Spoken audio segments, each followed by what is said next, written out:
Assalamu alaikum. Malen jeni muso denmisɛnnin wa kɔrɔba aw bɛɛ lajɛlen ɲakuma aw ni sɔgɔma a n'u la aw ni tile ani su aw denkɛ n'a balimakɛ don Dirisa Mementa kabi janvier kalo tile 3 an ye seereya dɔw k'a la aw ye yan min ye fɛn min ye Damiba a tun bɛ fɛ ka coup d'état min kɛ Burkina ni a coup d'état échouera et surtout coup d'état kɔfɛ a tun bɛ fɛ ka capitaine Ibrahim Traoré ka o bɔnɛ a ni la o kɔfɛ ka Burkina sɔrɔsi ɲɛmɔgɔ caman fana bɔnɛ o ni la sura mɔgɔ sabanan ye seereyali kɛ mɔgɔ minɛnenw la minnu tun bɛ fɛ ka nin ko in kɛ n'u minɛla sura a mɔgɔ sabanan o ye a ka jɔngala fɔ nka mɔgɔ sabanan o ka jɔngala ye o ka seereyali ale tun kan ka rôle min jouer a la an bɛna o rôle de ɲɛfɔ aw ye bi mɔgɔ sabanan tun kan ka min kɛ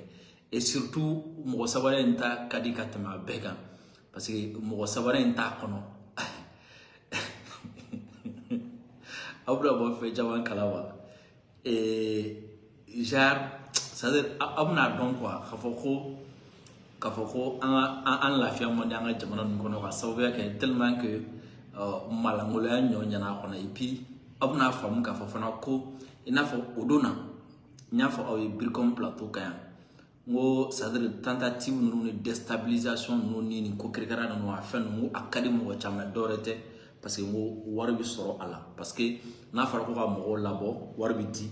n'a fɔra ko ka communication kɛ wari bɛ di n'a fɔra rassemblement wari bɛ di n'a fɔra ko ka fɛn o fɛn kɛ wari bɛ di o de ye mɔgɔ caman don kun ye a la o la a bɛ k'a kɔnɔ ko caman bɛ pan ka porte la ko kule la ko jamana ko tɛ an ka tɔnkura sigi an ka fanga gɛn ka bɔ yen wala u ka tɔn sigi n y'a fɔ a ye o don na n ko marché de don business de don parce que wari bɛ sɔrɔ a kɔnɔ wari bɛ sɔrɔ a kɔnɔ parce que wari tun bɛ sɔrɔ fɛn fɔlɔ min na o tun ye élection ye ni élection bɛ kɛ aw b'a dɔn wari bɛ sɔrɔ a la campagne na wari bɛ sɔrɔ mobilisation na wari bɛ sɔrɔ bɛɛ bɛ wari sɔrɔ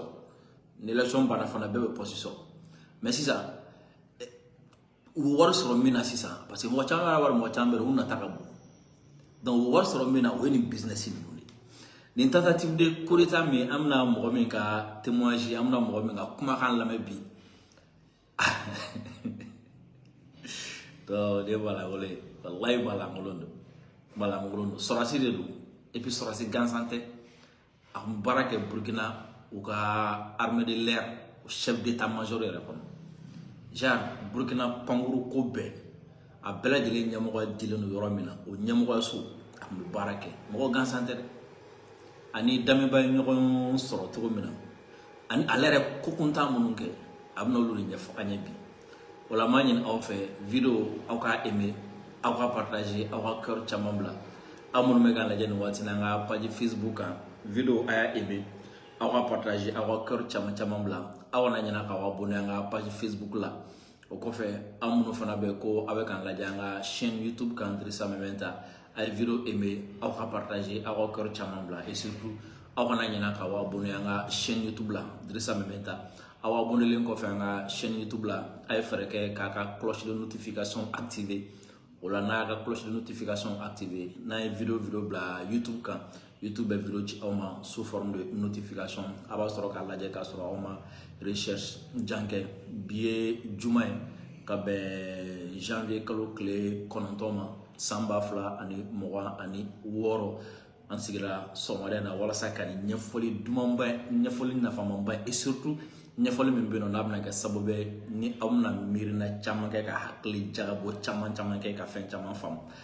an dɛmɛbaga o ye boisson énergétique Pro Max ye boisson min don a mini a bɛ boisson ko nɛgɛ a b'o da o fana kɔfɛ boisson min don ni a y'a min fɛn min ye galabu ani farifoni a bɛ aw dɛmɛ o fana la o la a y'aw talan kɛ boisson énergétique Pro Max ye o tɛmɛlen kɔfɛ ka bɔ yen karamɔgɔkɛ ye Cherif Tiami Hayidara dɔnnibaga min don ala ye a sɔn fura dɔn na ani bana dɔn na a bɛ fura dɔn a bɛ bana dɔn o la a bɛ se ka bana a furakɛ o la ni aw kamana gannen don bana kelen don k'aw degun walima k'aw sɛgɛn a ye Cherif Tiami Hayidara a y'a sɛgɛrɛ a ka téléphone numéro 75 64 10 10 n'a y'o kɔngɔ aw bɛ ɲɔgɔn sɔrɔ la vidéo a aimé aw ka partager fɛn min ye témoignage an bɛna jɛ k'a lamɛn ɲɔgɔn fɛ ensuite n b'a bayɛlɛma aw ye ani Damiba ye ɲɔgɔn dɔn cogo min ani surtout ale yɛrɛ ye sonyɛli min kɛ ou coup d'état ɲɔgɔn ni ɲɔgɔn cɛ a ye suɲɛli min kɛ a bɛna o ɲɛfɔ aw ye quoi voilà. Koundiati Prosper de la 17e était que je suis le capitaine Koundiati Prosper de la 17e promotion de la ko ale tɔgɔ ye capitaine Koundiati Prosper ko ale bɛ gendarmerie promotion 17 na c'est-à-dire n'a fɔra promotion 17 na a kɔrɔ ko cɛdenta 17 na o min kɛra ale b'o la a tɔgɔ ye ko Koundiati Prosper. militaire de Pau en service à l'état-major de l'armée de l'air. J'ai été arrêté dans la journée du 2 janvier 2026 suite à une tentative de déstabilisation contre le pouvoir en place. A ko ko ale minɛna janvier kalo tile 2 san 2026 ka sababuya kɛ olu kun wulikajɔ dɔ de la walasa ka jamana dafiri n'o ye Burkina jamana ye ka u dafiri o wulikajɔw de senfɛ ko ale minɛna janvier kalo tile 2. J'ai été contacté il y a 2 semaines par le lieutenant-colonel Paul-Henri Sandaogo Damiba avec un numéro du Togo. Après ko a bɛ dɔgɔkun 2 bɔ ko fɛn min ye Damiba ye ko o ye ale wele ni Togo numéro dɔ ye donc a bɛ fɛ k'a fɔ ale n'o ka ɲɔgɔn dɔn a ti tɛmɛ bon ale sen dɔ nin ko in na dɔgɔkun 2 ɲɔgɔn donc ko o kɔni a nin y'a dɔgɔkun 2 ye Damiba ye ale wele ni Togo numéro dɔ ye. plusieurs appels manqués, quand j'ai décroché, il s'est présenté et a souhaité que j'installe Sangui,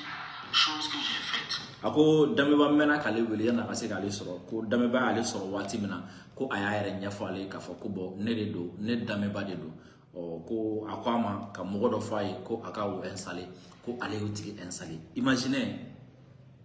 hein weleko fɔlɔ yɛrɛ fɔlɔ karisa taa nin kɛ a taara kɛ weleko fɔlɔ ɲɔgɔn sɔrɔko fɔlɔ k'a ma karisa taa nin kɛ a taara kɛ donc kɔrɔ ko k'a bɛ weleko fɔlɔ la a ka lipa dira a ma k'a bɛ weleko fɔlɔ la ale nata dayɛlɛ wa peut-être Salif ta ɲɔgɔn ale fana tun bɛ ko dɔ la sinon Damiba ka i dɔgɔkun 2 kɔnɔna na Damiba ka se k'e convaincu hein dɔgɔkun 2 kɔnɔna na Damiba k'i convaincu dɔgɔkun 2 kɔnɔna na k'i sen don a la dɔgɔkun 2 kɔnɔna na k'i action fɔlɔ poser non o b'a yira k'a fɔ ko Salif ta ɲɔgɔn don peut-être a ko ale fana ko fɔra Damiba ye ko malangolo no k'a fana sɛmɛ nin ko ninnu na quoi. Il m'a fait signe quelquefois sur Zali pour prendre de mes nouvelles sans dire autre chose. Je précise que le colonel Damiba avait mon numéro depuis longtemps. Un jour, le colonel Damiba m'a contacté pour savoir si j'avais l'application Signal. A ko o la ko o tora ten waati Damiba bɛ to ka baro k'a fɛ a b'a ɲininka a ka lahalaw ni fɛnw na ko a bɛ ko kelen bɛ a b'o perepere latigɛ k'ale ka numéro tun bɛ Damiba bolo a mɛnna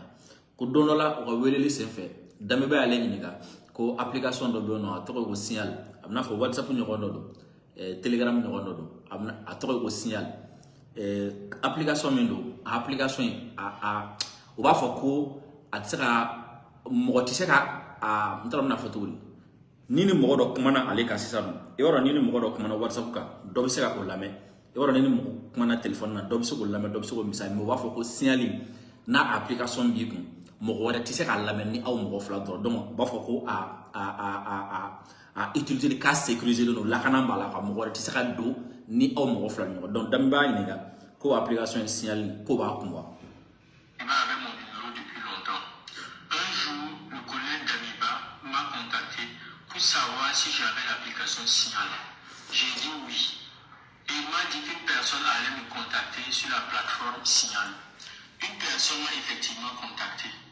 sur Signal de la part du colonel Damiba et qui se nomme le roi David. Je tiens à préciser que le roi David, il s'agit du capitaine Ouedraogo David de la 14e promotion. Il est actuellement au Ghana. Au fil du temps, avant le soir du 31 décembre, le capitaine Koundiati Prosper. A ko o la ko Damiba kelen k'a wele k'a ɲininka ko yala ma ko Signal b'a kun wa a ko Damiba ma ko awɔ ko application Signal bɛ ale kun d'accord Damiba ko a ma mɔgɔ dɔ bɛna i wele ko o kuma kɔfɛ ko effectivement mɔgɔ dɔ y'ale wele ko o mɔgɔ in tɔgɔ ye ko roi David o fana ye sɔrɔsi wa capitaine fana don sɔrɔsi jalatigi don ko nka ko o bɛ Ghana donc o de ye ale wele Damiba ko mɔgɔ dɔ bɛ nin wele ka ci dɔ f'i ye donc fɛn min ye capitaine ye o ye ale wele n'a tɔgɔ ye ko David va le coup roi David. Le capitaine Koulibaly Prosper de la 17e promotion de l'Académie militaire Normande de Pau en service à l'état-major de l'armée de l'air. J'ai été arrêté dans la journée du 2 janvier 2026 suite à une tentative de déstabilisation contre le pouvoir en place. J'ai été contacté il y a 2 semaines par le lieutenant-colonel Paul-Henri Sandaogo Damiba avec le numéro du Togo. Après plusieurs appels manqués, quand j'ai décroché, il s'est présenté et a souhaité que j'installe Zangui, chose que j'ai faite. Il m'a fait signe quelquefois sur Zangui pour prendre de mes nouvelles sans dire autre chose. Je précise que le colonel Damiba avait mon numéro depuis longtemps. Un jour, le colonel Damiba m'a contacté pour savoir si j'avais l'application Signal. J'ai dit oui. Et il m'a dit qu'une personne allait me contacter sur la plateforme Signal. Une personne m'a effectivement contacté sur Signal de la part du colonel Damiba et qui se nomme le roi David. Je tiens à préciser que le roi David, il s'agit du capitaine Ouidao David de la 14e promotion. Il est actuellement au Ghana. Au fil du temps, avant le soir du 31 décembre, David et moi on échangeait entre anciens et jeunes.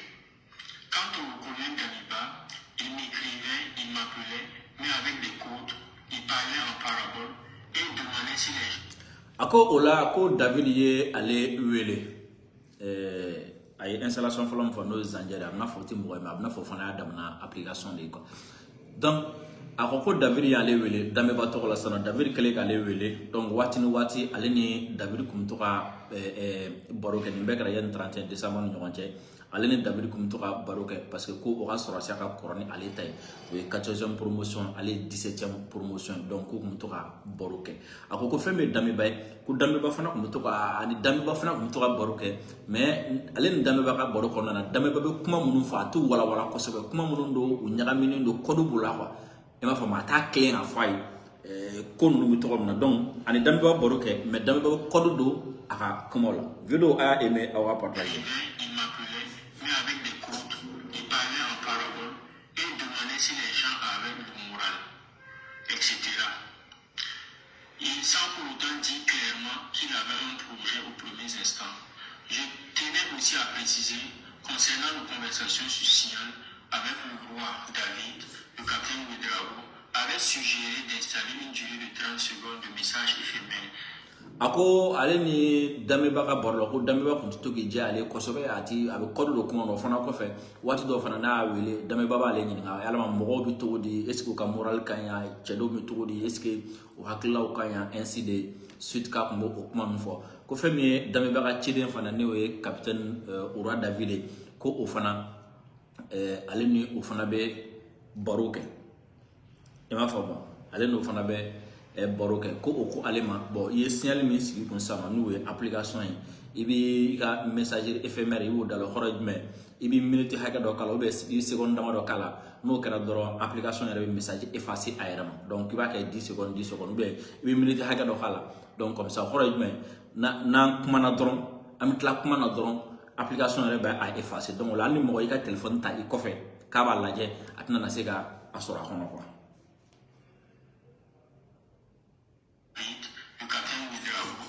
Suggéré d'installer une durée de 30 secondes de message et aussi lorsque le colonel Damiba m'écrit sur Zangui au bout de 10 minutes lorsque je ne l'ai pas il supprime. Ako fɛn bɛ Damiba fana Damiba kun ko ale ka min installer n'o ye application ko o fana sanfɛ ko ni Damiba kumana ale fɛ seconde damadɔ bɛ minute damadɔ kɔnɔna la ni ale kuma a ka message kalan dɔrɔn ko Damiba b'a ka message effacer donc ani David ni ɲɔgɔn cɛ David ko a ma signal la i b'i ka message éphémère i b'o activer i b'a kɛ 30 secondes seconde 30 Damiba tɛ n'o kuma n'ale fɛ sanga dɔɔni ni ale ma dayɛlɛ Damiba fana b'a effacer. Le 31 décembre, le collègue Damiba m'a contacté pour me notifier que le roi me fera signe sur site. Lorsque le colonel Damiba m'écrit sur Zangui au bout de 10 minutes, lorsque je ne l'ai pas il supprime. Au soir du 31 décembre, le colonel Damiba m'a contacté pour me notifier que le roi me fera signe sur Signal pour un courrier sans préciser la nature, le contenu du courrier. Ako 31 décembre o don ko fɛn min ye Damiba ye k'o y'ale wele k'a fɔ ale ko femi le roi ko abna iwele ko ka chido dima ko nga ale kunta do ka ko chinye chimi o chinde senfe amna don ka fo ko nu ye malangulu yere la vidéo e me va partager ni chinde senfe amna don ka fo ko malangulu ndo ni chinde senfe amna don ka fo ko ubika nga jamana nu chi mana ko de la wani chinde senfe amna don ka fo ko janga jamana bi sege mina ko ja malangulu ndo de be anchela malangulu ndo be olu karialenu sadr nafolo kamo bi jien fembeke wan nafolo kamo ali u yere bakun u ba janfa nafolo kama ali u ja u ba janfa wa amna don afo ko sebe tout la no bi jien ko la amna don sans quand le roi me fera signe sur signal pour un colis sans préciser la nature, le contenu du colis. Le roi m'a fait signe sur signal en donnant 2 numéros.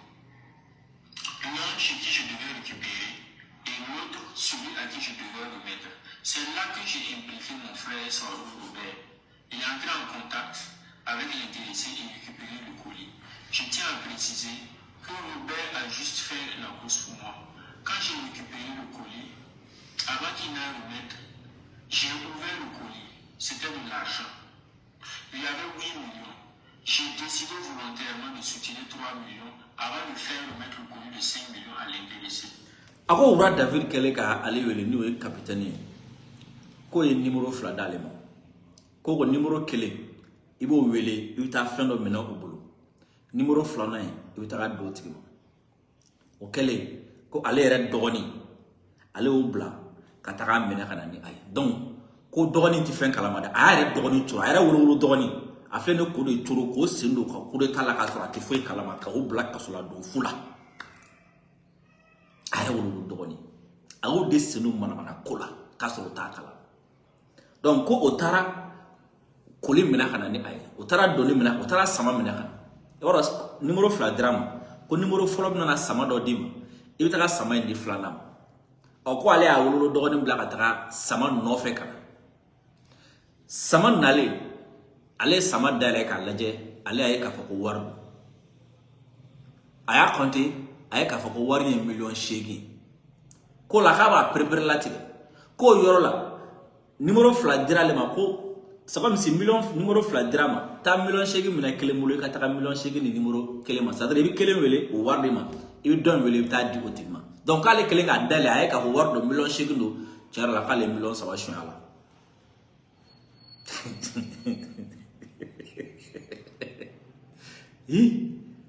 kale kele nga warde o ka kudeta ka wari o ka kudeta nyana ba wari o ka kudeta aferu ka wari eta do kudeta de bla do mar fala o wari de bla do mar fala o wari de bla ga mo ta ita don de ma ale ko ne million saba shun la donc anyana o ma nya o ngoy ale ko ne million saba shun bo imaginez fo ale ne dami ba no nu nyogon kanta ko bina na Burkina bi ka capitaine fa ka kudeta ki u betigile no nyogona u bebe ka nyogon shun o shima da nyogona imaginez mo clan na o tigile no nyogona o bezu nga fara nyogona o shima da nyogona o bebe ka nyogon shun ha o la na fa yi ngo chena ngo to nu buna chao chebla ka re ka jamana janfa o ba jate mi de follow al nu buna na nyemo ko kolon sigi awkuna o ba jate mi de jogo dama don mbe no nu mo soro mo ti so ko ke u sabo na nyemo ko a jogo folo o ina tay mo mi nataka bo mo nataba a jate mi de na fara bo dirigeant farafina bi akara ministre wa akara directeur akara président fin farafina bi ay ta beka histoire ta laje a beshun kala a ben nataba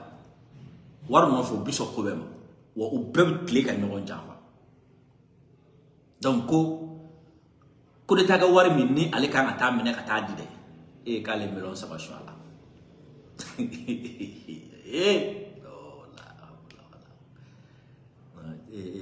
jonyo ra o dia fina ba création ko de taga war ka le melon sa ba shwala donc xoro jime anyana ka strata. Et après, d'inko ko fait kuno ni budget information do soro ko aka mariage kumbe no janvier kalo tile 10 hein donc parce que ako ko imbe weleli nunu kera 31 donc peut-être le premier de atarawari nunu mene ou bien le 2 de atarawari nunu mene ara ka mariage kumbe le 10 janvier donc ko ale ka mariage be kurita kawari ay melo sa shola donc abra ta kurita kawari million ça va abra to ga mariage ke quoi et puis mariage le 10 ale be faire ta olu na capitaine olu be faire capitaine faire les 3 à mariage et puis il m'a allaje quoi il va être naïveté suku do bala i inconscience suku do bala nalomaya suku do bala c'est-à-dire a fo mi ma ko ijo utile wallahi ni ijo utile parce que nalomaya suku do bala ni nalomaya arrêté mo mbi ki labe hein ka fo ko amna ka mariage ke le 10 o tigla mo de bitaka do kureta kola le 3 et puis al kureta dronte de o tigla mo de bitaka do président fagali la ka taka do drone saboter la ka taka do drone nyamo mo mi nga bara drone ko ka taka do o fagali complot la mo mi nga bara mo mi nga mariage le 10 janvier le 3 janvier o ta a selo jamana chilla faut que 3 millions chou alors que ça nalomaya dando ko ale non il va donner na ko lui là c'est ni jo quoi c'est ni jo en ni jo sinon note et re ba don e ka ta action min damé hein aw fa ka ta mo ko jamana président fa aw fa armée de l'air ci ebola na yo damé le 3 aw clola allez mi miri ka ah ni tra do ko na le 3 e ka mariage le 10 che ibi so nga sa ibi so nga bana ibi sa ka boli alla ko re manya har na nyaw bulu sa ibi ko so yen atna tlaw ko konne mais au bel ka yala ka carte ni mo hale ka mariage le 10 ne carte d'invitation yo ko donc en attendant le 10 comme le 31 premier BD à 8 millions d'euros à 1 million ça va chier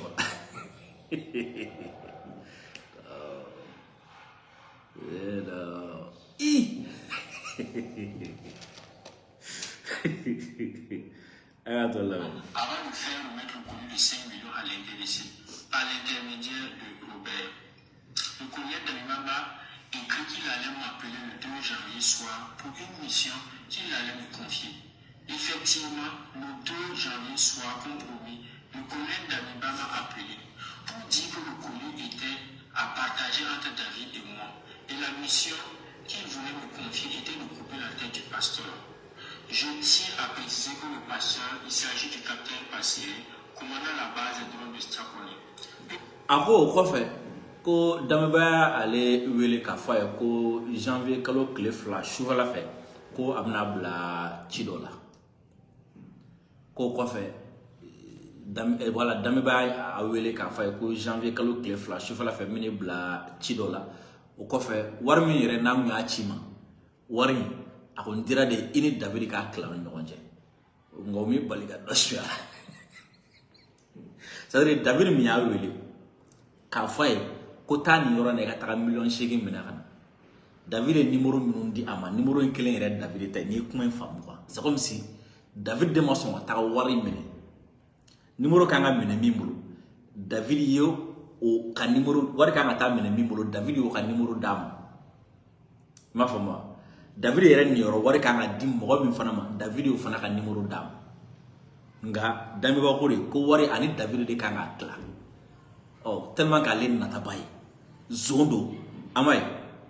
ni wari nga clade ou be ko million nan de so mais tellement qu'elle zoé elle ta dans un million ça va mal parce que elle million ça va bien choc elle ta be quoi ko la ko dami ba ko ma ko janvier kalo clé fla o chauffeur la fait mini bla chidola o tinye jumay armée de l'air a nyamo ba mi be drone ni kan fond be kunay hein wala say ko fa ko dambe wa xale ma ko ika chimi ika mission mi o ika sa ko do tigay ko sa we join o ni tigla mo ende parce que ni sraka o ko ni sraka sa ko do tigay mi mi fuye ni sraka o fa assistant wala no kera comme amika sra minye ne damiba yɛrɛ n kelen don ka n labɛnnen don n ye n ka QG sigi yɔrɔ n ye n ka quartier général yɛrɛ sigi c'est comme si o don damiba yɛrɛ taara a bila a ka cɛya minɛnw kɔnɔ a taara sigi k'a ka koɲɛrabɔ la k'a ka QG yɛrɛ sigi siɲɛ kelen a n'a ma kafo u taara u ka kan yɛrɛ sigi siɲɛ kelen san opération nana daminɛ o la ko n'i ye karisa fa parce que an bɛ ka siran o yɔrɔ in de ɲɛ ni an ko k'an bɛna taa coup d'état kɛ sisan n'an donna sisan ni drone wulila u b'an ka baara bɛɛ tiɲɛ an bolo i m'a faamu donc e kan ka taga drone min b'a koɲɛ kunna e kan ka fɛɛrɛ kɛ k'o ɲɛmɔgɔ faga ensuite o kɔfɛ ka tasuma don drone ninnu bɛɛ lajɛlen na o la ni 23h sera o dugusajɛ an bɛ tɛmɛ ni baara ye. Capitaine Passé, commandant la base des drones de Tchapoli. Une fois la tête du patient coupée, les drones allaient être inopératifs pour que les unités puissent entrer en action, car selon le colonel Damiba, l'obstacle était la base des drones de Saponi. Depuis sa position, le colonel Damiba avait installé son PIC, dont il était en contact avec des gens et lui seul les connaissait, à qui il avait attribué des rôles. Moi et tout l'ensemble des missionnaires devraient passer en action le 3 janvier 2026 à 23h selon les horaires du colonel Damiba. Je demande clémence à son excellence le capitaine Ibrahim Traoré, à la population et à toute la hiérarchie militaire. Alors, il n'a pas de fois où on a trouvé qu'on a signé ngo yafa ye ala tay ko la xale wi yafa ni capitaine Ibrahim Traoré fait ou va hene alila wa wi yafa ni Burkina Faso je récapitule mi siga bega ka bedi awma en résumé ay kuma mi fo akoko ale to Kunjati Prosper ale sorasi amna fo gendarme do 17e promotion ko ale barake armée de l'air état-major yera la ni armée de l'air ko nyana boyora ko bebe nyana boyora na c'est comme si ale wi armée de l'air oui sorasi mun bi kele ke sanfɛ mun bi sanfɛ ko nyana bo donc ale be barake o di nyamoko so yera la ako dondola ako ko atiteme dokun flaka ko Burkina a président koro ni o Damiba min gena ibife ko yale wele ni numéro do numéro mi togo numéro ko o kelen ka le wele d'abord amena ka le wele yana le ka téléphone ta mena le kelen ka téléphone ta aya présenter ale la ka fo ne de karsa ne de Damiba e tantanta wala ko kuma tora o ni ɲɔgɔn cɛ ko don wɛrɛ tuguni aya wele lu senfɛ a to ka a ka kibaruw ta somɔgɔw dun tantanta nga n'a bɛ kuma ale fɛ a bɛ kuma cogo min na i b'a dɔn mɔgɔ dɔ bɛ fɛ ka fɛn dɔ fɔ nka a tɛ ka kelen k'a fɔ a bɛ ka kuma minnu fɔ ani voilà a bɛ kɔdi kɛ kumaw la quoi ko don dɔ la a y'ale ɲininka ko est ce que d'abord siɲɛ fɔlɔ la a ye application dɔ tɔgɔ fɛ k'a k'o sigi ale y'o sigi tuguni a kelen kɔfɛ k'a wele ko a y'a ɲininka ko application signal b'i kun wa ko ale ko awɔ application signal bɛ kun k'a k'o kɛ d'accord dɔ bɛ nin wele ko kɔfɛ ko fɛn min ye Roi David ni o ye capitaine o ye ale wele o fana ye sɔrɔsi ko bi Gana ko kelen k'ale wele o ye baro kɛ o k'ale ma d'accord an bɛna kuma minnu kɛ signal kan i b'i jija i k'i ka messagerie éphémère ka activer minute 30 n'a ye kuma minnu kɛ a ka effacer ka bɔ a kɔnɔna la tan donc ko Donald Damiba ko ale ma tuguni ko fɛn min Roi David ye k'a bɛ nin wele donc o kɔfɛ David ye ale wele David kelen k'ale wele ko David ye numéro 2 di ale ma k'a fɔ a ye ko bon ko numéro 1 i b'o wele o bɛ fɛn dɔ d'i ma i bɛ taga di numéro 2 ma donc ko ale y'a dɔgɔnin bila ka taga ko sinon ko tɛ fɛn kalama dɛ o tɛ foyi kan k'ale y'a dɔgɔnin bila ka taga ko o taara ka taga o sama in minɛ ko dɔgɔnin taara sama minɛ ka na di ale ma donc a tora sisan ale ka numéro 2 in wele ka taga sama in di o ma ko ale sama in dayɛlɛ a ye k'a fɔ wari de don $8,000 a kelen k'a ye k'a fɔ ko $8,000 de don ko jɔn ala ale kelen ka $8,000 ale ye $3 suɲɛ a la k'a tɔ to $5 ye k'o datugu donc a taara o di o kɔfɛ ale ni Damiba ye ɲɔgɔn sɔrɔ téléphone na ko Damiba k'a ma ko sama min kun dir'i ma n'o ye $8,000 ko a dabɔra de i ni David kun ka tila aw ni ɲɔgɔn cɛ hakili la a ka vocal min filtrera vocal min yalala kosɛbɛ o vocal in kɔnɔna la o yɔrɔ kuma b'a la i m'a faamu a b'a fɔ ko ale ye koli minɛ k'ale taara di k'ale ma foyi bɔ a la Damiba b'a fɔ o yɔrɔ la ko non ko ne kun y'a di de walasa i n'o de k'a tila ni ɲɔgɔn cɛ a b'a fɔ k'ale taara di o tigi ma k'ale ma foyi bɔ a la ja a y'a sɔrɔ a ye $3 suɲɛ a la wa o fana kɔnɔna la o vocal in kɔnɔna la n'a ye vocal in lamɛn Damiba b'a fɔ a ye ko ko fo ke ka sa kunkolo de tigɛ quoi ko ni sa kunkolo tigɛ dɔrɔn ko a banna o kɔnɔna na a b'a fɔ Damiba ko ko bi de ko vraiment o ye tilen ka ko ninnu ɲɛfɔ ale kosɛbɛ ko sinon ko don tɔ la ko bɛ kuma ale fɛ a bɛ kɔdi kɛ kumaw la n'a hakili b'a la vocal kɔnɔ min ka vocal la f'a b'a fɔ ko yala k'ale ka baara ye jumɛn yɛrɛ de exactement k'ale kan ka jumɛn de kɛ ensuite ko yala mɔgɔ wɛrɛ bɛ yen nɔ voilà o tiɲɛ de filɛ nin ye quoi donc o la ko wari kɔni taara nin taacogo la ale ye miliyɔn 3 ale o suyɛ wari la donc o kɔfɛ ko janvier kalo tile 2 o sufɛla fɛ sisan ko Damiba y'ale wele k'a fɔ a ye ko bon sisan i kan ka taa karisa de fɛrɛ kɛ ka karisa de faga ni o ye u ka drone ni fɛnw bɛ yɔrɔ minnu na o ɲɛmɔgɔ i kan k'o de faga wa i kan k'o faga o baara bɛɛ lajɛlen daminɛ janvier kalo tile 3 nɛgɛ kaɲɛ 23 n'o sera dɔrɔn i kan ka fɛrɛ bɛɛ lajɛlen tigɛ ka o tigi faga parce que an bɛ nale ko o y'a sɔrɔ Damiba y'a ka QG sigi ka ban a bɛ yɔrɔ min na a ye fɛrɛ tigɛ ani mɔgɔ c'est-à-dire a y'a ka base sigi déjà quoi donc a tɔ tora dɔrɔn u ka wuli ka u ɲɛsin ko ma ka taa kow kɛ quoi donc ko Damiba ko olu bɛ ka sira yɔrɔ kelen min ɲɛ o ye drone ninnu ye n m'a faamu parce que n'u wulila k'u bɛna nale u bɛna kɛlɛ ni fɛnw kɛ o drone bɛ sɔn ka ko gɛlɛya u bolo donc ko n'a sera ko ka o tigi ko o faga ko drone ninnu ka caman tiɲɛ u la o la u bɛ baara nɔgɔya olu bolo donc ale fana ko problème t'a la n'a ye vocal in fana lamɛn a b'a fɔ fana ko ale ka denmisɛnnin caman bɛ o yɔrɔ in fana la ko baara ko man gɛlɛn k'ale bɛ se k'o fana kɛ quoi yeah donc ale ni Damiba ye ɲɔgɔn bila yen donc olu le deux kelen de taara tɛgɛ k'ale fana la siɲɛ kelen comme c'est maintenant a bɔra théorie la a kɛra pratique ye tɛgɛ kɛra ale la le 2 janvier 2026 maintenant aw ka jateminɛ avec quelle facilité wari kama nin sera ka recruter parce que a ti yɔrɔ dɔw fɔ a la mais a ko k'ale ka numéro bɛ Damiba bolo a mɛnna hali n'a sɔrɔ ni a sen donna nin déstabilisation ko in na dɔgɔkun 2 kɔnɔna la ça veut dire mɔgɔ don mɔgɔ min bɛ tiɲɛni n'a mɛnna quoi mɔgɔ don mɔgɔ min bɛ tiɲɛni n'a mɛnna n t'a siɲɛ fɔlɔ tiɲɛni na mɔgɔ don mɔgɔ min bɛ tiɲɛni n'a mɛnna parce que c'est comme si hali mɔgɔ fɔlɔ in sali fɔlɔ in fana min mɔkɛ y'a tɔgɔ di o fana mɔkɛ ko de ko n bɛ karisa tɔgɔ di aw ma parce que a fana bɛ ka coup d'état dɔ labɛn donc n'i y'a Damiba fana nin contacter parce que a fana tun bɛ sɔrɔ ko dɔ la quoi sinon c'est tellement facile dɔgɔkun 2 kɔnɔna la et puis ale ka kuma kɔnɔna la Damiba ti diya ale ye kosɛbɛ a ka kuma kɔnɔna la mais malgré tout ça la façon dont il a accepté la façon dont il a volé l'argent la façon dont il était prêt ka nin mission in kɛ ça veut dire que c'est quelqu'un déjà min a b'a ko a mɛnna quoi a b'a ko a mɛnna a b'a ko a mɛnna bon a filɛ nin ye ni kuma ninnu fɔra o b'a fɔ n'o tiɲɛw tɛ u baga mɔgɔw ma u mɔgɔw minɛ a don t'a quoi min minɛna dɛ ale yɛrɛ de filɛ nin ye ka na a kuma in bɛɛ lajɛlen fɔ ale yɛrɛ de y'a bɛɛ fɔ a sen donna a la cogo min na a ye fɛn min kɛ ale yɛrɛ de y'a bɛɛ fɔ wa n b'a ɲɛda fana yira u la aw k'a ɲɛda la. Prospère de la 17e promotion de l'Académie militaire Jean-Manou de Pau en service à l'état-major de l'armée de l'air.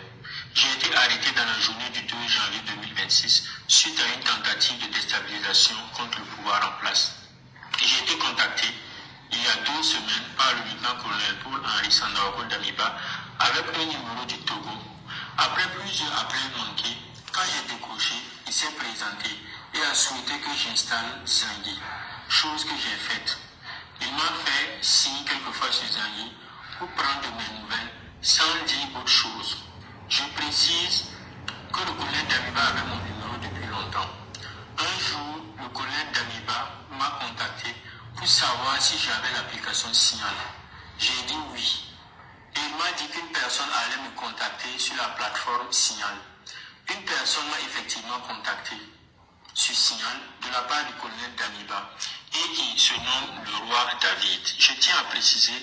que le roi David, il s'agit du capitaine Ouedraogo David de la 14e promotion. Il est actuellement au Ghana.